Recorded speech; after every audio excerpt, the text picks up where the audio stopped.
Entonces, estamos trabajando estos elementos vinculados a la historia de la ciencia, relacionados con el papel que juegan hombres y mujeres, y cómo esto ha sido trabajado, digamos, de un punto de vista de la desigualdad que ocurre, ¿no es cierto?, entre géneros, y es importante, como lo hemos visto acá, ¿no es cierto?, entender el fenómeno más amplio del papel que jugamos hombres y mujeres al interior de la sociedad, para poder entender cómo esto se refleja, se proyecta, digamos, se reproduce también al interior de todas las actividades en las cuales estamos involucrados o involucradas, y en este caso, evidentemente, también en la ciencia, ¿sí?, o en la práctica científica, por, por decirlo de una manera mucho más rigurosa.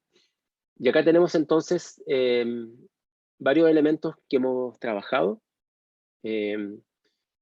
y uno de ellos, ¿no es cierto?, tiene que ver cómo es concebida la mujer como objeto del conocimiento, y lo que vimos en la clase anterior con el texto de Lorna Schrivinger sobre más allá, más abajo de la piel, digamos, cuando se estudian los esqueletos humanos y por primera vez, ¿no es cierto?, se incorpora una anatomía femenina a partir de los esqueletos. Ahí comenzamos ya a partir de ese momento, el siglo XVII, siglo XVIII, en Europa, a entender cómo las características y diferencias biológicas son transformadas en diferencias de género, cuando se proyectan a la sociedad, de modo que el cuerpo femenino, el cuerpo masculino, y la naturaleza en general, ¿no?, se ve con una suerte de propósitos. Y ya hemos visto que en la época contemporánea no le asignamos a las características físicas o en general a la naturaleza ningún propósito, es completamente aleatorio. Y sin embargo, jugaba un papel, ¿no es cierto?, la mujer como objeto de conocimiento para reafirmar la idea de que de alguna forma las mujeres y los varones teníamos un cuerpo que nos hacía, digamos, o nos vinculaba con ciertas tareas, ¿sí?, como en el caso de la maternidad, la pasividad en el caso de la mujer, tal como se veía, ¿no es cierto?, en este texto que estamos revisando. Y evidentemente ahora sabemos que eso no es así, podemos refutarlo, pero es importante entenderlo desde el punto de vista histórico, porque hasta ahora algunas de esas ideas se han subsistido bajo otras formas. Tal vez ustedes mismas ya nos han contado cómo, ¿no es cierto?, han vivido esta idea de que ya han sufrido y han, digamos, han experimentado, por así decirlo también, esta idea de que hay diferencia entre hombres y mujeres, y eso marca también las expectativas que tiene la familia de ustedes, la sociedad en general, y también el desarrollo de ciertas habilidades. Bien, entonces esto hay que entenderlo muy bien para poder captar cómo la mujer ha sido objeto del conocimiento. Y hay algunos elementos más que me gustaría destacar hoy día, aprovechando esta presentación que tengo acá. Otro, ¿no es cierto?, cómo la mujer ha sido sujeto del conocimiento, es decir, cuando la mujer ya se reconoce a partir del siglo XIX, aunque es de mucho antes, pero sobre todo el siglo XIX y XX en especial en realidad, como parte de los grupos o de las personas que hacen investigación científica, digamos, y eso permite entender también el papel que la mujer ha jugado en la historia y de la ciencia, y voy a dar algunos datos de un estudio de caso que nosotros estamos trabajando acá en nuestro proyecto sobre historia de la astronomía en Chile. No sé si aquí hay alguna pregunta antes de seguir. Bien. Entonces, lo que habíamos visto en la clase anterior, ¿no es cierto?, tenía que ver justamente con esto de mirar bajo la piel, buscar estas diferencias, comillas, naturales, entre hombres y mujeres, con el fin de justificar una supuesta inferioridad biológica de la mujer. Y ahí entonces está digamos, estos dibujos de hombres y mujeres, donde se ponía explícito el papel que jugaba, ¿no es cierto?, la maternidad, en el caso de la mujer, y de ahí, ¿no es cierto?, esta eh, exageración, por así decirlo, de la pelvis, y el papel que jugaba las capacidades intelectuales. Por eso que en un comienzo, ¿no es cierto?, las mujeres se les dibujaba con el cráneo más pequeño, porque se pensaba que eso tenía que ver con, con su capacidad intelectual. Ya sabemos que eso no es así, pero tenía un papel acá en la ciencia que se proyectaba, como vimos en la clase anterior, a todo el resto de la sociedad. Lo que me gustaría ver hoy día es una suerte de introducción al tema que estamos mirando con el texto de esta semana, para ver cómo la mujer ha sido y se concibe como sujeto del conocimiento. Y esto tiene mucha de historia, es decir, se ha desarrollado desde el siglo XIX y en especial en el siglo XX, pero se proyecta hasta hoy día. Hasta hoy día hay estas características, estas perspectivas, por ponerle un nombre, digamos, que siguen, ¿no es cierto?, teniendo un papel muy importante para definir lo que es la mujer como sujeto del conocimiento y del conocimiento científico en este caso.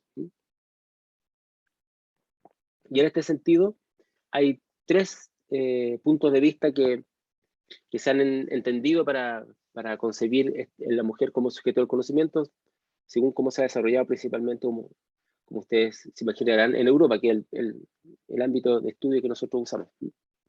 Uno, ¿no es cierto?, es cuando las mujeres han contribuido, ¿no es cierto?, a la ciencia, pero esta contribución le ha sido negada solamente porque se cree que las mujeres no están capacitadas o no son aptas para la ciencia.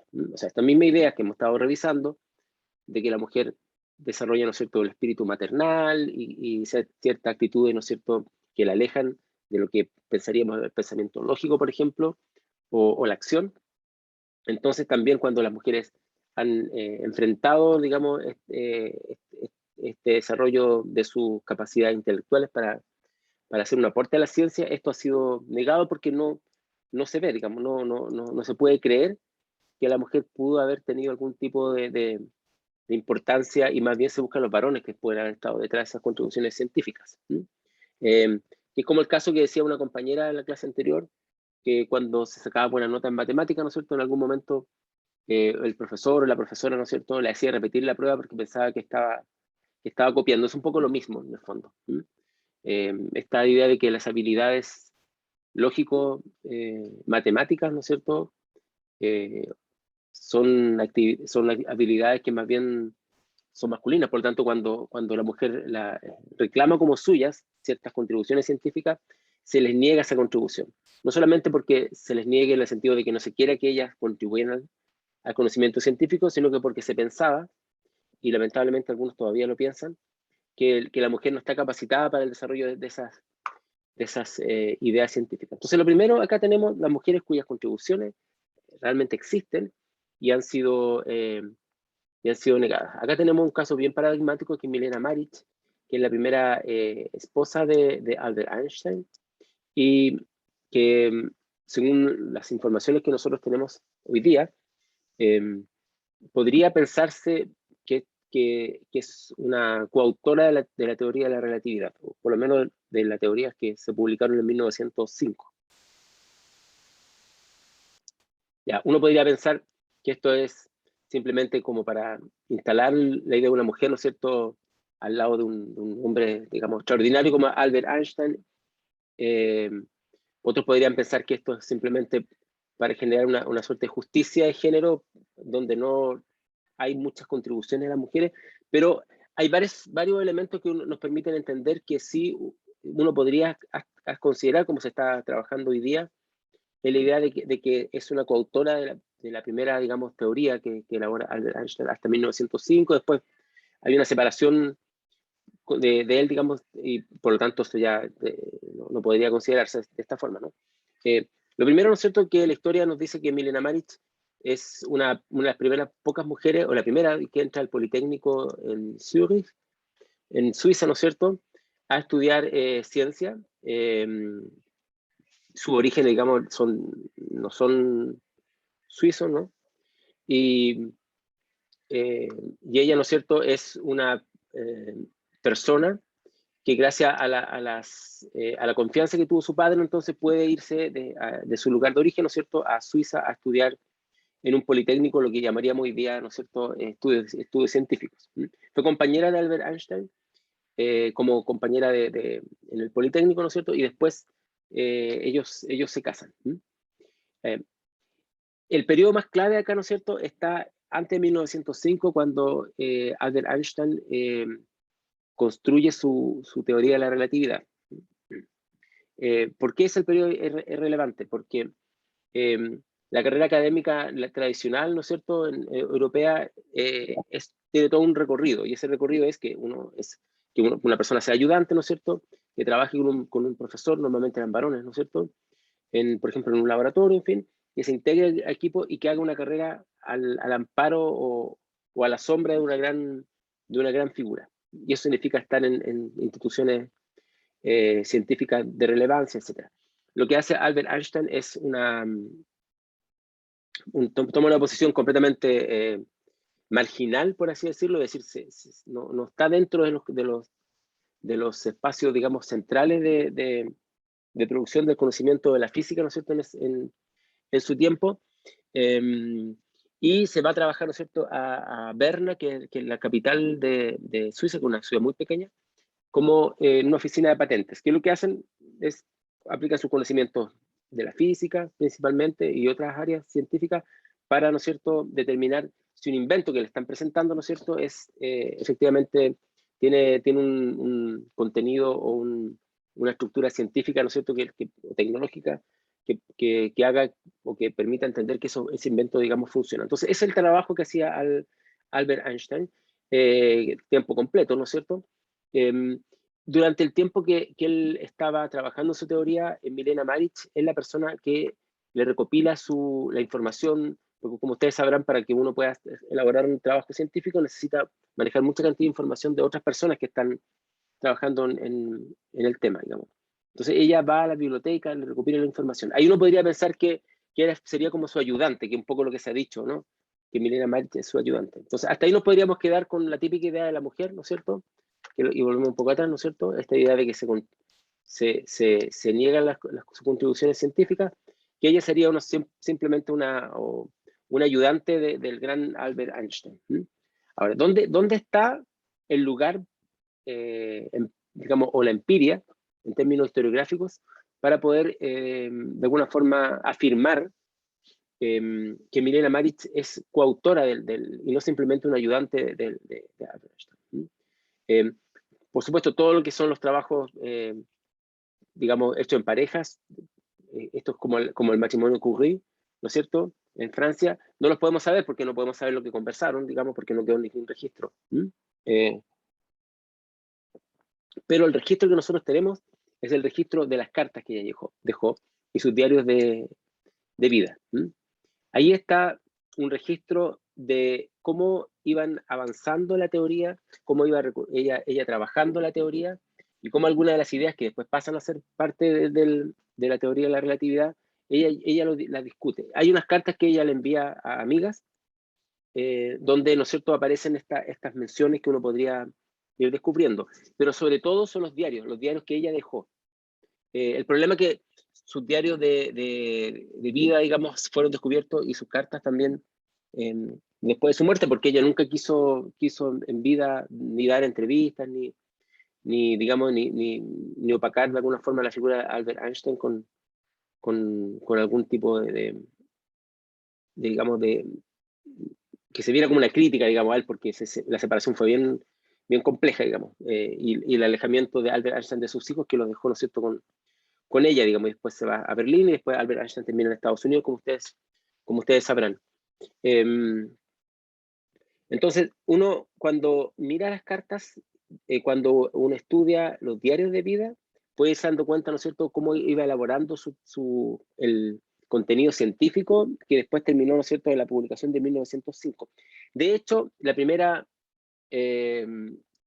primer borrador, el primer manuscrito de ese artículo de 1905, del primero, tiene una coautoría, es Albert Einstein, Milena Maric, y fue recibido así por el editor en Berlín. Pero el editor en Berlín le borra el nombre Milena Maric, porque seguramente no pensó que una mujer podía ser coautora de un trabajo de este tipo, o qué sé yo, que podía jugarle en contra al trabajo, ya un trabajo que era súper rupturista, que pasó mucho tiempo sin que nadie lo comentara, digamos. Ya llevar el nombre de una mujer seguramente habría sido medio complejo. Estoy especulando porque eso no lo sé. Profe, Entonces, sí, por favor. una consulta. ¿Y cómo se supo que borró el nombre? ¿Lo Porque confesó? ¿Qué onda? no, porque nosotros los historiadores y historiadoras trabajamos con registros, digamos, de archivos. Y las revistas dejan un registro de archivo de todo lo que ellos, de todo lo que ellos están, digamos, que es parte de su trabajo. Entonces, los primeros bocetos de lo que va a ser un artículo y que llega a una revista, recuerden que eso era todo obviamente por escrito, impreso, digamos, llegaba a la revista y eso está archivado. Entonces uno va al archivo de la revista, digamos, que todavía está en ciertas sociedades de investigación científica, y uno ahí se descubrió este documento, ¿m? Donde aparece el nombre de Milena Maric. Después el artículo, cuando se publica, como ustedes comprenderán, ya no viene con el nombre de Milena Maric, solamente Albert Einstein. ¿M?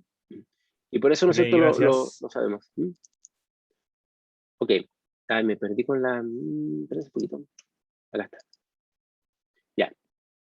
Están mirando a Milena Maric, me imagino. Mileva Maric, ¿no? ¿Esa imagen están viendo? ¿Sí? Sí, profe. Ya, entonces tenemos este registro. Ahora, para este trabajo primero hay que hacer un trabajo como ustedes verán, ¿no es cierto?, de archivo para descubrir las primeras, digamos, por ejemplo, el primer borrador del artículo. Hay que mirar las cartas. El problema es que todas las cartas que Maric le envió a Albert Einstein fueron quemadas. No quedó ningún registro, las quemó el propio Albert Einstein o quien sea, ¿no es cierto?, de su círculo. Y el problema que también tenemos, ¿no es cierto?, es que se ha especulado con el hecho de que la teoría de la relatividad fue parte también de la tesis doctoral que Milena Maric escribió en Zurich, ¿no es cierto?, cuando era estudiante junto a Albert Einstein.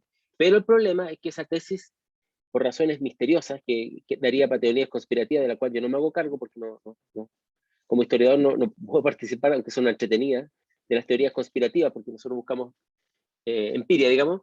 Esa tesis desapareció. Eso es muy raro. Desapareció del Politécnico de Zurich. No está esa tesis. Por lo tanto, nosotros no podemos comparar esa tesis para saber si algo de lo que publica en 1905 Albert Einstein pudo haber sido mencionado o trabajado por Milena Maric. Todo lo que digo no significa que Albert Einstein le robó la idea a Milena Maric y ella es la verdadera autora de la teoría de la relatividad, digamos, fue ocultada durante mucho tiempo. Eso sería un poco arriesgado y no tiene muchas posibilidades, ninguna posibilidad de ser probado, justamente eso, ¿no? Eso no estoy hablando de intenciones. Lo que estoy hablando es de que, de alguna manera, el trabajo de Milena Maric, porque era un grupo de par, digamos, de Albert Einstein, fue un trabajo colaborativo para que Albert Einstein sacara su teoría en 1905. Pero el reconocimiento que tenemos, ¿no es cierto?, de la teoría de la relatividad es solo a Albert Einstein. Y hemos olvidado, ¿no es cierto?, a Milena Maric. Entonces ahí estamos en la primera parte, la A, donde, ¿no es cierto?, las contribuciones científicas de las mujeres son negadas. Entonces aquí tenemos un primer tema, digamos, que uno podría discutir. Y el trabajo que está haciendo ahora para intentar situar, digamos, de una manera distinta la obra que no publicó nunca, digamos, o las ideas de Milena Maric, ¿no es cierto?, se está recién descubriendo. Para que nosotros podamos mirar esta participación de las mujeres en la ciencia, en este punto de vista del primero, ¿no es cierto?, que han sido negados a través de la historia, y por eso que salen solamente hombres en los libros de historia de la ciencia, tenemos que empezar a buscar otras fuentes documentales. No podemos mirar, como recuerdan ustedes, de las dos caras de Jano, cuando empezamos este curso, digamos, no podemos mirar solamente la ciencia ya fabricada. Tendríamos que mirar la ciencia en proceso de fabricación, cuando se estuvo fabricando la teoría de la relatividad, antes de la publicación de 1905. Y ahí donde tendríamos que ver cartas, tendríamos que mirar los diarios de vida, que son los típicos documentos que las mujeres ocupaban, digamos, en ese momento. Bien, no sé si hay una pregunta sobre esto.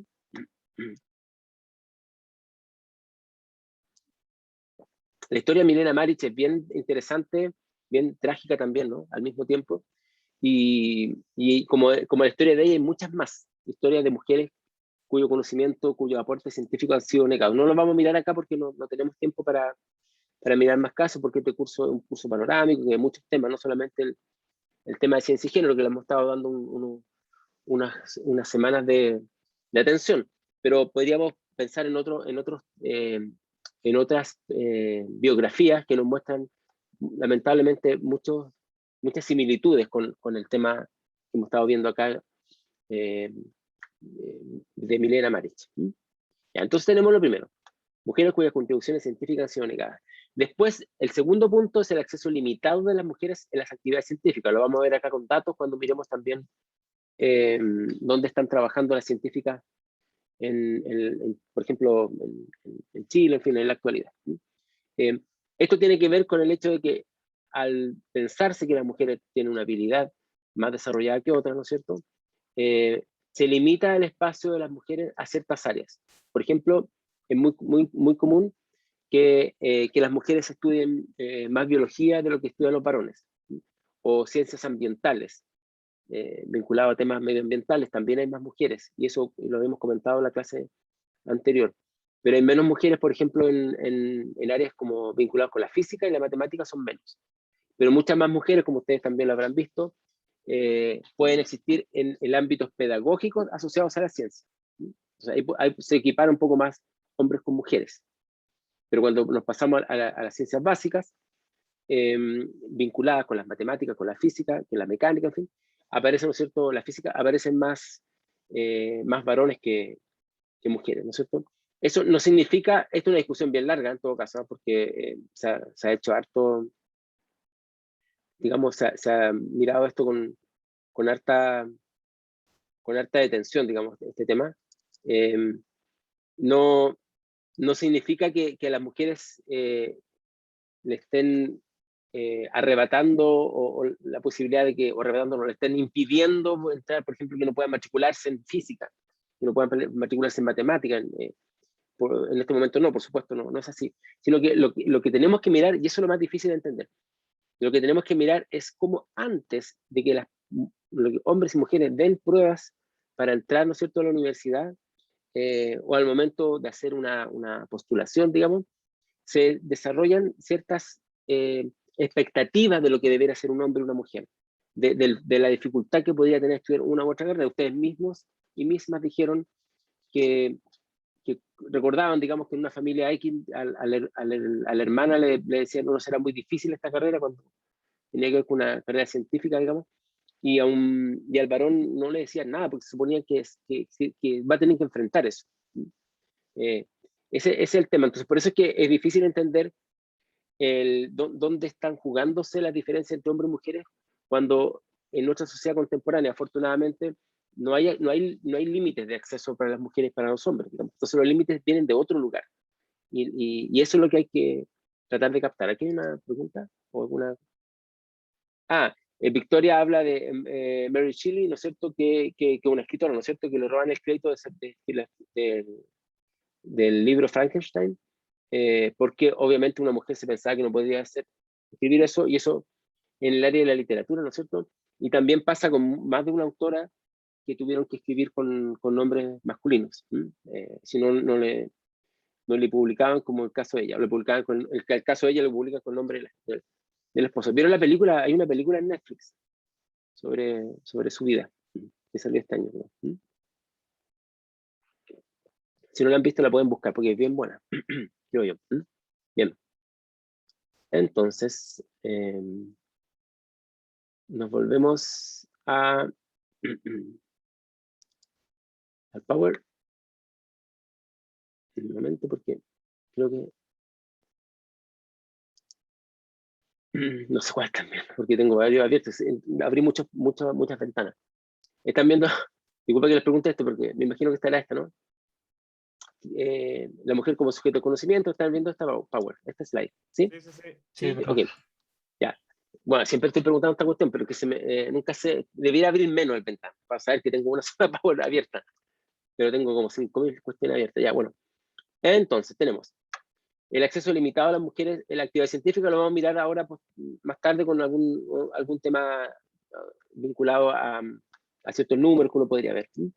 Después, lo que se llama los rasgos masculinizados de las prácticas científicas, es decir, las prácticas científicas en general son prácticas masculinas. Ya lo vimos en las clases anteriores, cuando, ¿no es cierto?, Williams, la autora que revisamos con las mujeres en el MIT, decía que o sea, no se trata acá de hacer cuotas para que las mujeres entren, cosa que es importante también hacerlo, y no basta con hacer cuotas, por así decirlo, para que las mujeres puedan entrar y a carreras del área científica y puedan, ¿no es cierto?, equiparar el número de estudiantes o de profesores o profesoras en ciencias. Lo que hay que cambiar, decía ahí, también son esos rasgos masculinizados de las prácticas científicas y que hacen, ¿no es cierto?, de la competitividad, del 24/7, digamos, trabajando sin parar, y otras cosas más, ¿no es cierto?, una característica de la identidad de cómo debiera ser una práctica científica. Y eso, evidentemente, es de gran ayuda no solamente para las mujeres, también para nosotros, para los varones, para la salud mental de la sociedad, e incluso para el desarrollo de ideas, porque eso va a permitir que más mujeres se puedan unir a las actividades científicas, cosa que es muy importante porque estamos perdiendo en este momento muchas mentes brillantes, muchas personas que podrían dedicarse a la ciencia y no pueden teniendo las mismas capacidades, digamos, por fenómenos completamente sociales. Entonces, eso es algo que también habría que pensar. Bien. Cuando uno mira a la mujer en la historia de la ciencia, se enfrenta con tres grandes elementos. Uno, que hemos visto en la clase anterior, el sesgo del historiador, es decir, que el historiador ve más al varón que a la mujer, por lo que hemos conversado ya hasta ahora. También, ¿no es cierto?, mira cómo hay que ver también cómo la disciplina historiográfica ha ido cambiando en el último tiempo y ha ido ampliándose de tal manera de encontrar, ¿no es cierto?, otras áreas. Y el gran problema que tenemos los historiadores es el problema de las fuentes documentales. ¿Dónde encontrar las fuentes que nos permitan dibujar un cuadro distinto de la historia? Ya hemos visto acá con Lavoisier, ¿no es cierto?, en la clase anterior, cómo, ¿no es cierto?, miramos esta parte de la historia y no podemos ver esto. Y no podemos ver esto no porque tengamos en general mala intencionalidad respecto de ver las contribuciones de las mujeres o de ver cómo la mujer trabaja, más que contribuir, trabaja, digamos, como en este caso, ¿no es cierto?, de igual a igual con los varones, es que estamos de alguna forma predispuestos y predispuestas también, ¿no es cierto?, a tener este cuadro de la historia. No solamente la historia de la ciencia, esto se podría entender en otras áreas también, ¿no? Lo que no vemos es este cuadro completo. Y para ver el cuadro completo, ¿no es cierto?, tenemos que mirar algunos aspectos, como dice acá, ¿no es cierto?, que tienen que ver con un cambio en la disciplina para poder, ¿no es cierto?, ir construyendo una historia, no una historia, por supuesto, con un contenido así como propagandístico editorial, de la historia oculta, digamos, de lo que no nos quieren dejar ver, ese tipo de cosas son más bien clichés para la venta de bestsellers, digamos. Eso no hablando de cambios disciplinares, digamos, serios, que se hacen con mucho tiempo, demoran mucho tiempo en cuajarse y requieren un enorme esfuerzo de lecturas, de reflexiones, digamos, y sobre todo de conversaciones entre historiadoras y historiadores para poder ir mirando una disciplina distinta que no solamente muestra una imagen completa acá, en la ciencia, sino que también en general a lo largo de todas las otras actividades vinculadas con la historia. Y acá tenemos algunos, digamos, elementos que nos permiten entender cómo la ciencia, como en tanto ámbito del conocimiento, es siempre colectiva. Y aquí, yo sé que tenemos un problema con esto, y lo hemos conversado otras veces. Y el problema que tenemos es que nosotros tendemos a pensar que el conocimiento es algo individual. ¿Por qué? Porque los premios Nobel son individuales, porque los papers son individuales, porque las patentes tienen un nombre, y nos cuesta mirar la ciencia como un fenómeno colectivo. Y los estudios nos muestran que el conocimiento es, de por sí, ¿no es cierto?, es una actividad colectiva. Por ejemplo, nosotros, trabajamos, como ustedes les he contado otras veces, ¿no es cierto?, en nuestro proyecto de investigación, trabajamos la historia de la astronomía, ¿no es cierto? Y la astronomía justamente ha sido una disciplina que se ha caracterizado por ser una actividad colectiva. ¿Ya? Pareciera que no, porque pareciera que los astrónomos solamente son aquellos que permiten, digamos, que tienen la posibilidad de tener, ¿no es cierto?, acceso a los grandes telescopios, en fin, y que están, digamos, vinculados a ciertas instituciones como el Observatorio Astronómico Nacional, acá actualmente a la ESO, qué sé yo, European Southern Observatories, u otras instituciones parecidas. Pero no es así, porque la disciplina, desde su proceso formativo como disciplina moderna, se constituyó como una ciencia colectiva. Tanto porque para hacer observación científica astronómica se necesitan coordinar observaciones de diferentes puntos de la Tierra, por tanto, es una ciencia que necesita, digamos, observar desde el sur y del norte, de diferentes lugares, digamos, utilizando técnicas de observación que puedan, ¿no es cierto?, coordinarse, qué sé yo, ¿no es cierto? El caso más reciente es la primera imagen de un hoyo negro, que sabemos que no es una imagen realmente, sino que es una reconstrucción, digamos, artística de cómo podríamos haber visto una foto. ¿Recuerdan eso, no? Que fue hace poco tiempo atrás. Ese trabajo requirió un conjunto de observaciones del norte y del sur de diferentes observatorios de lugares muy distantes entre sí para hacer entre todos, por interferometría, una suerte de gran telescopio, el telescopio más grande del planeta, ¿no es cierto? Se unen diferentes puntos de observación para, ¿no es cierto?, construir una especie de lente, por ponerle un nombre, una especie de lente común, digamos, que permitió, ¿no es cierto?, hacer este trabajo. Pero para eso se necesita un enorme, digamos, ámbito de relaciones científicas, ¿no es cierto?, que permitan coordinar todo ese grupo. Y después viene todas las matemáticas que hay que construir para poder, ¿no es cierto?, ir armando este puzzle, y por supuesto, ¿no es cierto?, lo que es la programación computacional, en fin, que es necesaria para hacer todo esto. Entonces, es una actividad completamente colectiva, no es individual.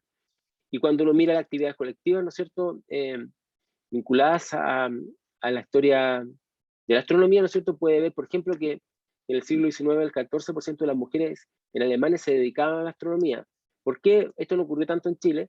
Porque los telescopios, ¿no es cierto?, eran vendidos, y las mujeres de la clase alta, ¿no es cierto?, se compraban telescopios y hacían observaciones sin haber ellas estudiado matemática o física, algunas por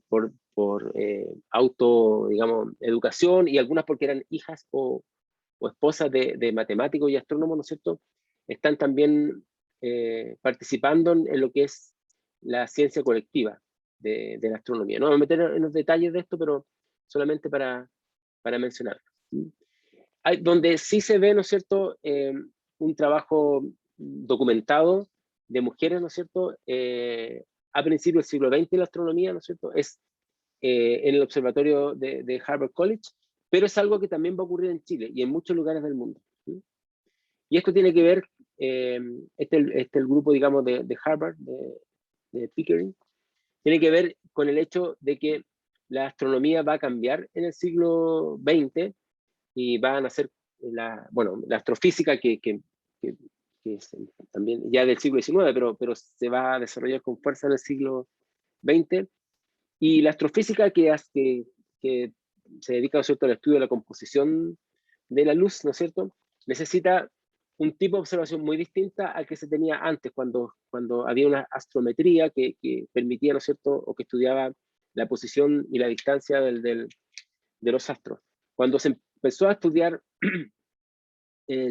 la composición de la luz que nos llegaba a nosotros desde astros muy lejanos, y lo que permite, ¿no es cierto?, poder determinar la composición química de los lugares que están proyectando esa luz hasta nosotros, ¿no es cierto?, cambió la astronomía y se necesitó una enorme cantidad de personas como ellas, ¿no es cierto?, que hicieran un conjunto de observaciones a las placas fotográficas que además que eran parte de la nueva forma de observar el cielo, porque hasta antes, ¿no es cierto?, la observación se hacía con telescopios y después se hacían las mediciones que se anotaban, digamos, se hacían los cálculos que permitían establecer ciertos parámetros, que es parte de la astrometría, ¿no? de la medición de los astros, sobre todo del sistema solar.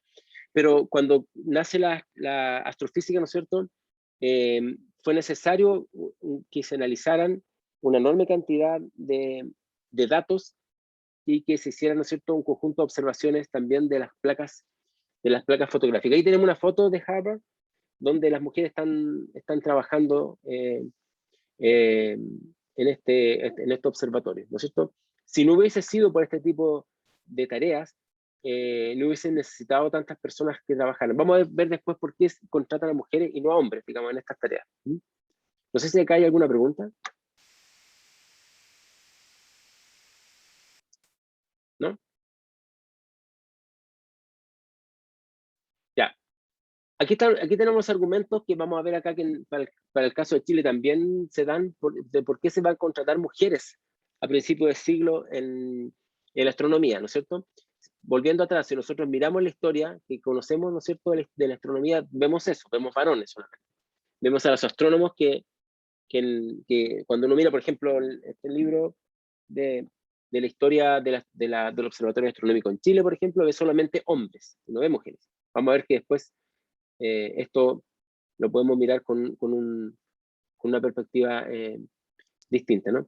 Entonces, ¿por qué trabajaban mujeres en el Observatorio Astronómico de Harvard? Y también va a ocurrir en Chile, digamos, fue uno por la diferencia de salarios, algo que lamentablemente ya en ese momento se veía que todavía nosotros estamos, digamos, viviendo, porque no avanzado, pero todavía sigue habiendo diferencia de salario entre hombres y mujeres. En la necesidad de contratar una gran cantidad de personas, ¿no es cierto?, hacía que fuera mucho más, digamos, barato contratar mujeres, porque por cada mujer, o sea, por un hombre, digamos, podían contratar hasta 3 mujeres. Entonces, es un primer argumento por el cual se contratan mujeres en los observatorios astronómicos, en una época en la cual las mujeres no estudiaban, no podían estudiar física ni matemáticas. La mayoría de ellas no entraba a un sistema institucional de universitario, ya estaban entrando en todo caso, pero no habían ámbitos, digamos, en las universidades donde las mujeres pudieran estudiar. Entonces, en ese marco se contratan mujeres porque se les paga menos. El segundo elemento es el voluntarismo femenino, el interés de las mujeres por ser parte de la ciencia en un periodo de la historia en la cual las mujeres no eran aceptadas en las facultades de ciencia. Entonces, ese interés tan grande por trabajar en un observatorio y ser parte de la aventura científica, ¿no es cierto?, hacía que ellas no le importase alguna, digamos, tener salarios más bajos que sus compañeros varones. Otro elemento, ¿no es cierto?, es que ese trabajo como que estamos viendo acá, ¿no es cierto?, de las mujeres es lo que llamaríamos hoy día un trabajo no especializado. Es decir, la observación de placas, los cálculos que se hacían ahí, por supuesto, tenían que hacerse por personas que tuvieran la capacidad, digamos, y la habilidad para hacerlo, pero no era un trabajo totalmente especializado como el que hacían los astrónomos. Por lo tanto, le dejaban el trabajo, comillas, más aburrido, más hacer cálculos, por ejemplo, que había que hacer una enorme cantidad de cálculos en un periodo donde no habían computadoras o se estaban recién inventando, y eso lo hacían las mujeres. Y lo otro es que se asume que la mujer tiene una capacidad de observación diferente al varón, por esta idea de que la mujer tiene una biología distinta, que le hace captar mucho mejor los detalles, y también en algunos casos las diferencias cromáticas. Entonces, todavía existe esa idea de que las mujeres tienen una capacidad superior a los varones de captar, ¿no es cierto?, colores. Entonces, estos elementos eran los que hacían que fuera, ¿no es cierto?, digamos, razonable que los observatorios astronómicos contrataran mujeres en digamos, sus instituciones. Bueno, acá tenemos nosotros un estudio de caso que estamos trabajando, que son las primeras astrónomas de Chile. Aquí estuvimos discutiendo harto nosotros en nuestro grupo de investigación, si la llamábamos como se le llamaban en la época las mujeres calculistas, las mujeres auxiliares de la observación astronómica, o le llamábamos definitivamente astrónomas. ¿Y por qué le llamamos astrónomas? Porque la astronomía hasta, bueno, ahora cambió un poco, pero generalmente la astronomía es una actividad que se desarrolla trabajando en un observatorio astronómico. O sea, la mayor parte de la gente no estudia astronomía como una especie de comillas, profesión. Ahora hay licenciatura, yo sé que esto ha cambiado en los últimos años, pero normalmente el astrónomo o la astrónoma se forma en el observatorio.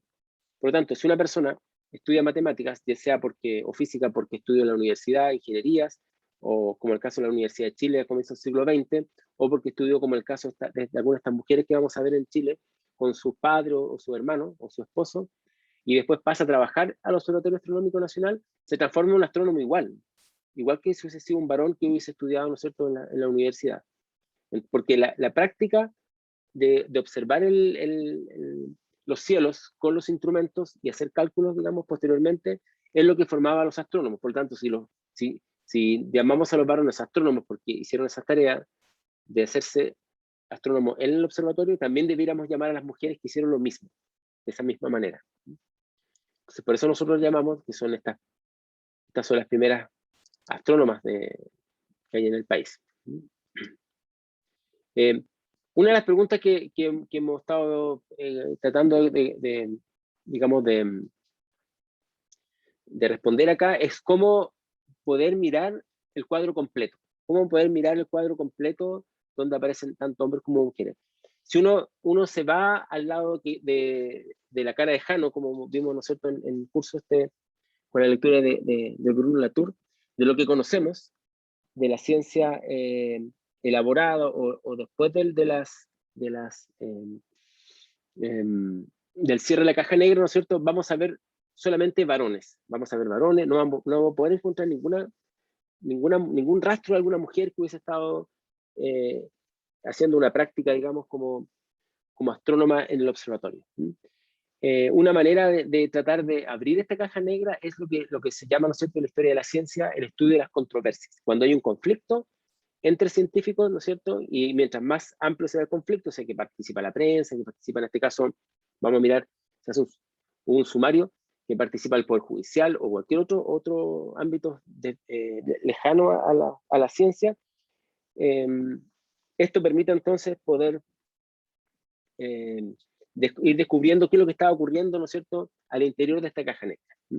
Y en este caso tenemos un sumario que se hace durante el periodo de Enrique Mata Vial, cuando él era ministro, ¿no es cierto?, por una denuncia en un recibo, en un conflicto que tiene el mecánico Ricardo Bust, con el director del Observatorio Astronómico, que también era un alemán, se llama Friedrich Ristenpark, y entonces, en un viaje que había que hacer a Brasil para hacer una observación de un eclipse, ¿no es cierto?, a Richard, y de vuelta, ¿no es cierto?, en Chile, a Ricardo Bust, ¿no es cierto?, Ricardo Bust hace una demanda, digamos, al director del Observatorio Astronómico Nacional, porque no le pagaron lo que le había dicho que se le iba a pagar. Entonces, él daba una boleta, entre comillas, como hoy día, ¿no es cierto?, se ha visto algunos años atrás, por un trabajo que se había hecho, le iban a pagar X cantidad, y después finalmente le pagaban la mitad. Entonces, el enojo de este personaje, Richard Bust, hizo, ¿no es cierto?, que se hiciera un juicio en contra del director del Observatorio Astronómico Nacional.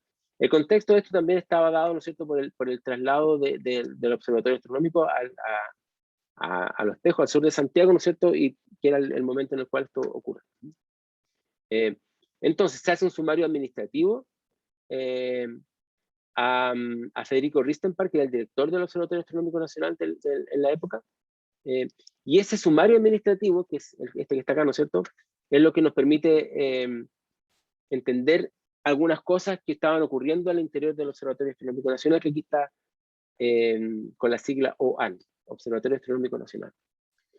Las preguntas iniciales que digamos que se dan en este sumario son respecto a las tareas que realiza cada miembro del Observatorio Astronómico Nacional que recibe sueldo o algún tipo de honorario, porque este observatorio astronómico pertenecía, ¿no es cierto?, al Ministerio de Instrucción Pública. Por eso que el ministro, el que vemos acá, ¿no es cierto?, Enrique Matabial, el que lleva este juicio.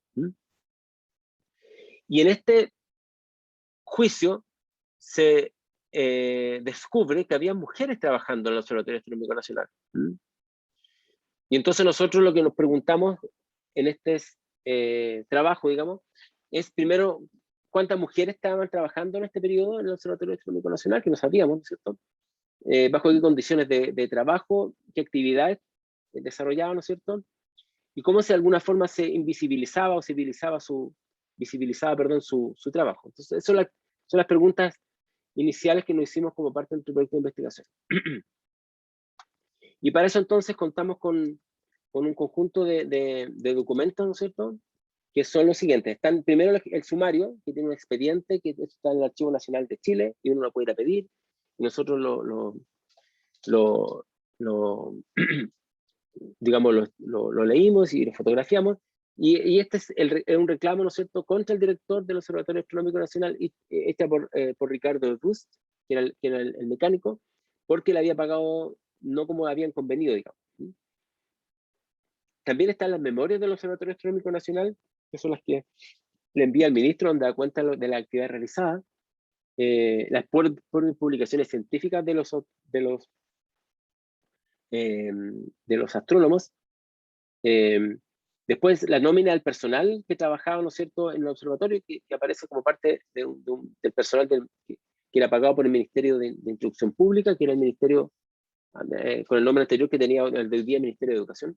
Pero también la prensa, porque la prensa, el Mercurio, La Época, La Razón, el Ferrocarril y el Diario Ilustrado van a ser, ¿no es cierto?, digamos, van a tener eco de un problema. Ustedes saben que la prensa toma eco público de cuando estos problemas ocurren. Entonces, este conjunto de elementos son los que nos permiten entender y acercarnos al problema. ¿Qué es lo que encontramos acá?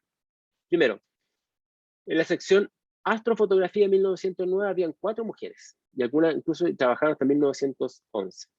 El trabajo que ellas tenían, y estaba, que quedó claro, ¿no es cierto?, cuando se hizo este sumario, era la ampliación del catálogo, digamos, de estrellas del cabo, el Cape Photographic Diagnostic.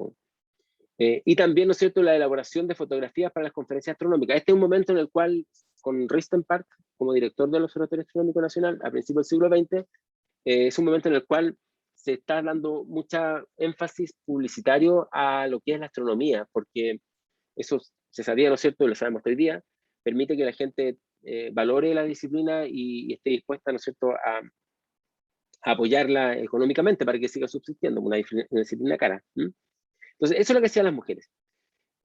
Trabajaban en el catálogo de estrellas, por un lado, y elaboraban fotografías para las conferencias astronómicas. Por ejemplo, esta fotografía es del cometa Halley, de 1910. Y esta fotografía fue tomada por este grupo de mujeres. O sea, fue tomada aquí, en la sección de astrofotografía, por Elisa Beba, por Teresa Flores, por Teresa Herrera, por Laura Neira. En conjunto, ¿no es cierto?, ellas trabajaron en esta fotografía. Y esta fotografía fue publicada y fue parte también de las conferencias que daba el director.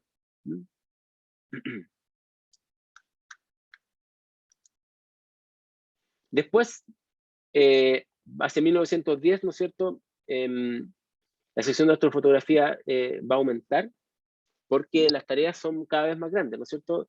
Para poder ampliar el catálogo se necesitan muchas personas revisando las placas fotográficas. Esas placas fotográficas todavía están en el observatorio, nosotros las tenemos, o sea, tenemos acceso a ellas, digamos, y no las hemos podido estudiar todavía porque no hemos tenido tiempo, pero ahí están como para ser estudiadas.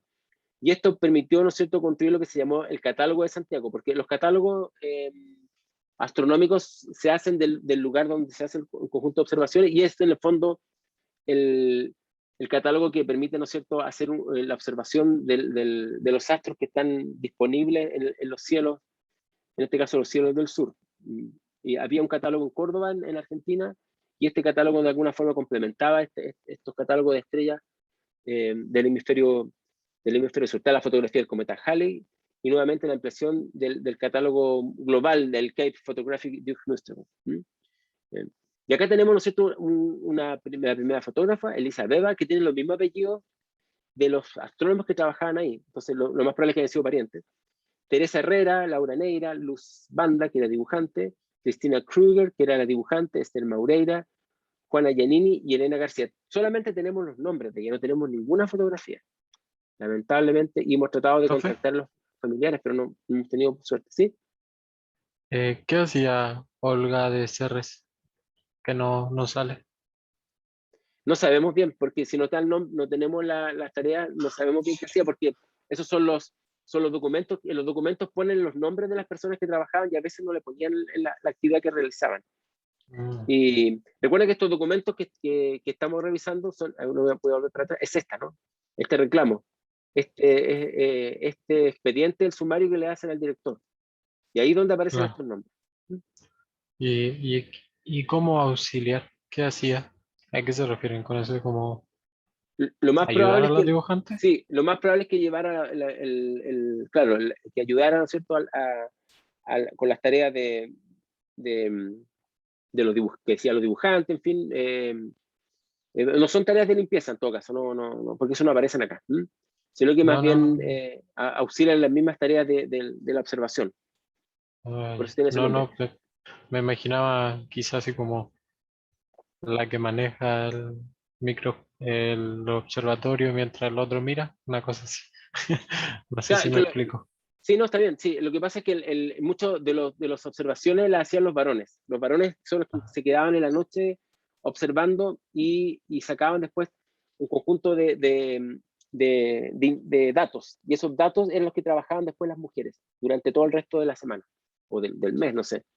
Y lo primero, estos son las auxiliares, muchas de ellas también eran las calculistas. De hecho, le llamaban a todas estas mujeres calculistas, porque hacían los cálculos matemáticos después, con unas máquinas, en todo caso. También utilizaban máquinas, unas máquinas de cálculo. Yo tengo las fotos en algún lugar, algún día los puedo mostrar que todavía están. Eso todavía está en el Observatorio Astronómico, ahí que ahora está en el Cerro Calán, en Las Condes. Y, y ellas entonces eran las que hacían todo ese trabajo, digamos, de tratamiento de datos, diríamos hoy día, ¿no es cierto? Y los varones lo que hacían eran sentarse en los telescopios, digamos, a, a hacer la observación, que se hacía de noche, por supuesto. Profe, ¿y las ¿Sí? dibujantes qué hacían? ¿Como copiar las fotos? ¿Algo así? Sí, lo que pasa es que había que hacer dibujos de las estrellas, y lo que pasa es que son placas, no tengo acá una fotografía, son placas que tienen unos puntos luminosos. Entonces, a veces dibujaba las distancias que habían, porque la distancia entre un punto luminoso y otro le determina también, se hace un cálculo ahí, la distancia de los astros, digamos, proyectada, digamos. Y a veces también dibujaban como hoy día, ¿no? Que se hace una especie de reconstrucción, de proyección, digamos, artística de un fenómeno astronómico, como el hoyo negro, por ejemplo. Una proyección artística, no es que uno lo pueda ver en una fotografía. Gracias. Después, ¿no es cierto? Las fotógrafas eran fundamentales. Lo que pasa es que todos los instrumentos del siglo XX ya tienen la capacidad de tomar fotografías. Entonces, tomar esa fotografía era re complicado porque había que estar en el momento exacto donde está pasando el astro para tomar la fotografía. Otro día les puedo mostrar las fotos, pero no pensaba traerlo hoy día, pero de los instrumentos para que ustedes los vean, porque todavía están esos instrumentos. Y aquí están las mujeres nuevamente, como en la sección de astrofotografía y en la sección de cálculos. Algunos apellidos son alemanes, como Kruger, Schubert, y otros, ¿no es cierto?, porque son parientes probablemente, porque tienen los mismos apellidos de los astrónomos. Los astrónomos, la mayoría eran alemanes, de los que trabajaban acá. Bien. Veamos aquí para terminar, algunas de las cosas que aparecen, ¿no es cierto?, en este expediente. Por ejemplo, un informe del inspector fiscal de la tesorería, ¿no es cierto?, la foja 248, dice lo siguiente: una de las señoritas empleadas, doña Cristina Kruger, expuso de la época, ¿no?, expuso que en esa reunión en que el señor director les propuso rebajarle el sueldo, nadie se atrevió a protestar de esa medida, y como mujeres tímidas prefirieron callar antes de protestar, y esta actitud de ellas se justifica, según expone, con el temor de la pérdida de su destino, ya que o sea, de su trabajo, ¿no? Ya que el director a diario amenaza a sus empleadas por cualquier motivo, con la separación o con el pedido de su renuncia. Por eso agrega, nadie protestó. Eso es lo primero que se dijo a las mujeres. Les pagaban poco, les pagaban menos que a los hombres porque ellas aceptaban eso. Esto, si esto no tiene que ver con la historia de género, ¿de qué estamos hablando? Una de las cosas que se dice de por qué las mujeres aceptan, de por qué a las mujeres se les pagan menos que a los varones, es porque ellas dejan que se les paguen menos. Eso es totalmente falso, porque en realidad no es así, porque todo es coercitivo, ¿no es cierto? O sea, sabemos que no es así. Pero es un argumento que se utiliza muchísimo. Y es muy interesante, bueno, para mí que estoy trabajando en esto, ustedes pueden ser interesante, pero es muy interesante ver que ya en el siglo XIX era así. Perdón, que ya el siglo XX, a principios del siglo XX, hace más de 100 años, ya se estaba pensando que las mujeres, porque ellas lo consentían, les pagaban menos que a los varones. Recuerden ustedes que uno de los grandes temas de los abusos de todo tipo, sexual o cualquier otro tipo contra las mujeres, es justamente porque ellas consienten de alguna forma que esto ocurra, ¿no es cierto? Y muchas mujeres dicen, yo no había aceptado, ¿no es cierto?, que me hicieran tal cosa. Con lo que están de alguna forma afirmando que las mujeres que aceptan esto, comillas, se lo merecen. Entonces, eso es algo muy, muy típico de la actitud de la discriminación de género, y es terrible, digamos, porque obviamente sabemos que esto no es así, pero es un argumento que se utiliza muchísimo. Oiga, si ustedes quieren decir alguna cosa como adelante o interrumpir, por favor. O alguna Así, cosa profe, sí, que les salga. ¿Alguna estaba duda? Sí. viendo y en Alemania se ocupa un puro apellido. Onda, si yo me caso con una mujer, allá cualquiera de los dos puede escoger qué apellido ocupamos los dos. Entonces probablemente eran pareja. Sí, claro, es que tú no puedes saber si era la hija o la esposa. Ah, Por, también por puede la, ser, po, pero claro, porque por la edad. Sí, ahora eso no lo hemos buscado todavía nosotros, pero en Alemania hoy día tú puedes elegir qué apellido tener. A principios del siglo XX, las mujeres que se casaban perdían el apellido de solteras y adoptaban el apellido del esposo. ¿Mm? Y ah, ya. hoy día también tienen un solo apellido. Eh, Tienen uno solo, la familia tiene uno solo. El papá y la mamá tienen el mismo apellido, pero pueden optar por tener el apellido de ella o hacer con un guión un apellido doble. ¿Mm? Sí, esto yo lo sé muy bien porque cuando era estudiante estábamos recién casados con mi señora y vivíamos allá. Era terrible decir que éramos matrimonio y teníamos apellidos distintos. Nunca nos podían entender cuando había que hacer trámites, por ejemplo. Siempre pensamos, y como mi hijo tenía mi apellido solamente, pensaban que no era hijo de ella, digamos. Fue un problema. Así que lo viví y lo sufrí en Alemania. Sí. Bueno, habían reducciones injustificadas de salario, ¿no es cierto? Habían algunas que no le pagaron nunca el salario que estaban especificados y habían trabajadores que estaban sin contrato. Ese es del tipo de abusos que se encontró en este sumario al director del Observatorio Astronómico Nacional. También, ¿no es cierto?, algunas reclaman por un maltrato físico, y acá hay una de las personas que lo declaran en este sumario, ¿no es cierto?, que dice: el viernes de la semana pasada, en circunstancias que me encontraba en la pieza de trabajo del señor Carlos Cortines, contiguo a la oficina del señor director, oí que el señor Ristenpark, que era el director del Observatorio Astronómico, gritaba y profería expresiones groseras e insultantes.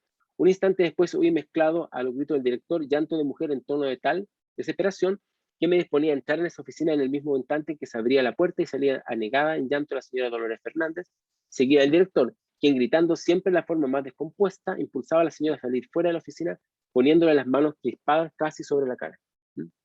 También es parte de lo que ellas sufrieron en este lugar. Una de los personajes que nosotros estamos mirando con harta atención es Christina Kruger, porque ella es la única persona que después de todo este descalabro que ocurrió con este juicio, porque después de este juicio a Ristenpark echaron a todas las mujeres del Observatorio Astronómico Nacional, la sacaron a todas, y la única que continuó trabajando en el Observatorio Astronómico Nacional fue ella, Christina Kruger, y pasó de la sección astrofotografía a la nueva sección que se estaba creando de meteorología. De hecho, nosotros podemos pensar que la primera mujer meteoróloga en Chile es Christina Kruger, que es un trabajo que estamos recién empezando a hacer. Oye, yo estoy contando algo que estamos haciendo y no tenemos nada publicado, así que, bueno, pues estoy grabando, pero me refiero que no No, tengo algunas dudas más que algunas certezas sobre este tema.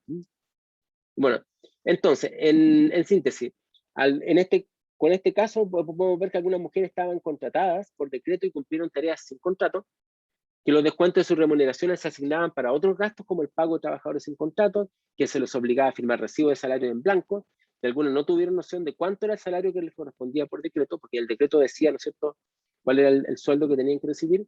También tenía una vulneración de su remuneración. Aparte de eso, perdón, algunas sufrieron violencia física y verbal. Su trabajo nunca fue reconocido en las publicaciones científicas del Observatorio Astronómico Nacional y apenas está mencionado en las publicaciones institucionales del propio observatorio.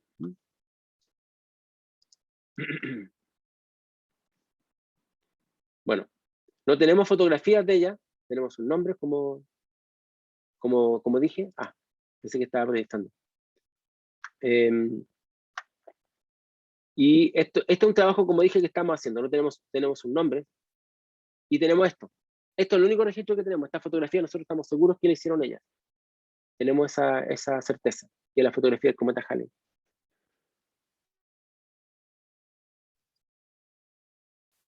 Bien. Ok, vamos a continuar adelantando un poco lo que vamos a ver en la clase siguiente.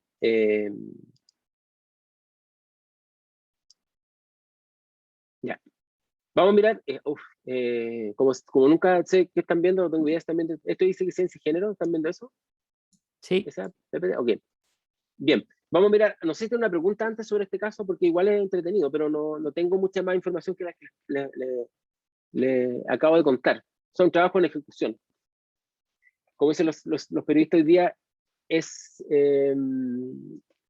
¿cómo le dicen? ¿En progreso o no? Un nombre cuando hay una noticia que está ocurriendo, se me olvidó. Entonces. Bueno, no importa. In progress. Estamos trabajando en eso y esperamos tener un artículo a fin de año, recién. Pero ha sido súper lento porque me ha costado encontrar la documentación para ir armando el cuadro completo. No sé si tiene alguna pregunta. Hay noticia en desarrollo, eso, gracias, sí. Eso es como se dice. Ya. Entonces, en la próxima clase vamos a mirar cómo la institucionalización, ¿no es cierto?, y la profesionalización de la ciencia permite entender, ¿no es cierto?, la situación de las mujeres en el sistema científico y tecnológico en los países occidentales. Ver, ¿no es cierto?, en qué medida las mujeres están presentes allí, en qué lugares y qué puestos alcanzan estas instituciones científicas, y en qué medida las condiciones de promoción, por ejemplo, son desiguales para hombres y mujeres, o qué tan iguales son, digamos. Lo primero, ¿no es cierto?, para eso hay que tener, ¿no es cierto?, los datos. Y aquí tiene un gran problema, porque en el caso del sistema de ciencia chileno, los datos sobre género se han empezado a hacer de hace poco. No tenemos muchos datos hacia el pasado. Por tanto, esos datos no los tenemos y no siempre son accesibles tampoco. Tenemos algunos datos que vamos a hacer acá en clases de otros países como España, que tienen algunas similitudes con Chile, aunque por ser un país un poco de la misma tradición cultural, podríamos pensarlo, ¿no? Y podemos ver, ¿no es cierto?, que hace más de 2 décadas ya las mujeres se han ido incorporando de forma masiva a estudios de ciencias, sobre todo, ¿no es cierto?, en ciertas áreas. Por ejemplo, se han incorporado sobre todo en ciencias biológicas y en temas de la salud, pero como hemos visto son mucho menos las que se incorporan en física. Y esto tiene que ver con lo que habíamos visto hace poco del acceso desigual. Bien, vamos a ver después cómo las mujeres van desapareciendo a lo largo de la carrera académica. Tiene que ver esto justamente con el hecho de que mientras más poder, también menos mujeres se encuentran, ¿no es cierto? Ya, eso lo vamos a ver para la clase siguiente.